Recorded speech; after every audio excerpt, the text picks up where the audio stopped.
So yung mga bossing, magandang tanghali sa lahat, no? Ayan, nasa biyahe tayo ngayon, nagmamadali. At tumawag sa atin ang ating mga kasamahan. May walk-in buyer daw na nag-aantay sa atin. At syempre yan, convoy natin ang pangmalupitan nating ad resort na pick up mga bossing. Syempre si Adi yan. Na manual transmission mga bossing. Ito yung pinaproject natin, no? Ayan. Syempre dala natin yung side hustle ni Mrs. Sayang din naman mga bossing, ano? Lala mo bright. So inako ko na sa akin ang delivery fee. Yan. Sayang din, panggas kaya din mga bossing.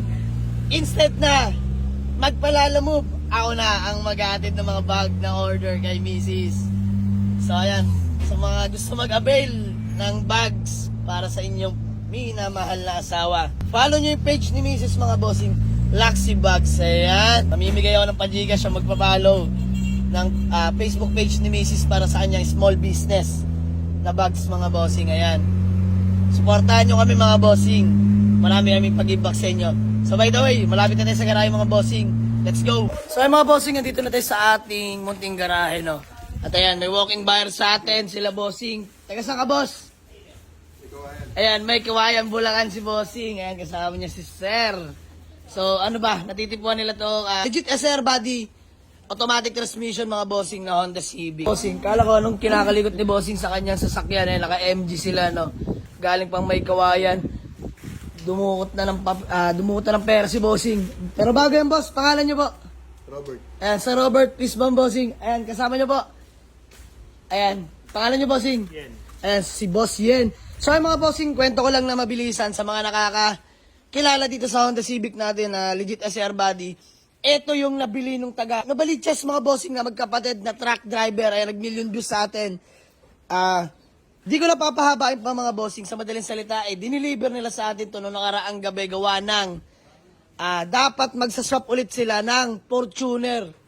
Subalit datapwat mga bossing, wala tayong Fortuner noong mga araw na yun, no? So napagtanto at napag-usapan namin na ibenta na lang sa atin kaysa sa iba ibenta. Diniliver sa atin dito mga bossing. Kaya matagal din sa kanila to, sila na nag-upgrade ng head unit sa loob. Sila na rin nagparehistro niyan mga bossing. So nakakatuwa lang. Binigay pa rin sa presyong gusto natin. Shoutout sa magkapatid na truck driver. On status na binenta natin, engine, aircon, yung tindig, ganun pa rin mga bossing. Walang pinagbago. Napakatahimik pa rin ang makina at napakatipid. Ayan, ball race, T37 mugs, 17-inch yan mga bossing. Brand new headlight nga pala yan. Bago nun yung taillight sa likod. Ayan. 99 model, 2000 acquired mga bossing. Let's go. Bale, dalawa lang sila boss na nagpunta dito sa garahe, no? Ayan. From may Kawayan Bulacan pa po. Ayan, shoutout ulit sa mga taga-norte dyan mga bossing. Mabuhay po kayo at salamat sa suporta ninyo, no?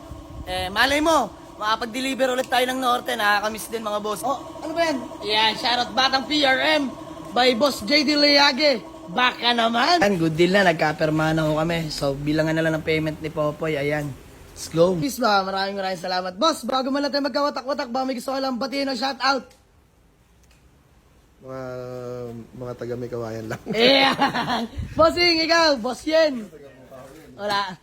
Peace bomb na lang, bossing. So, ayan. Napakamahiyaan na itong dalawang to. So, good deal namin. Sir, thank you so much sa tiwala. At salamat sa pagdayo. Ayan. Napabilis tuloy ang punta ko sa garahe. Imbis na nananaginip pa. Lagi kang late. Maaga alam pag unit mo nabebenta. Ayan mga bossing, uwi na nila tong SIR, legit SIR body natin na automatic transmission, Honda Civic Padec chassis mga bossing. Fresh at all time. Let's go. Lalabas na ni Boss Mark ang ating Honda Civic. Boss, ingat po.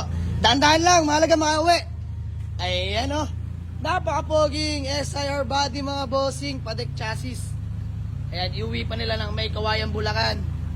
Kung saan na napunta itong SIR body natin. Sold buyer from may Kawayan Bulacan ng Norte. Let's go!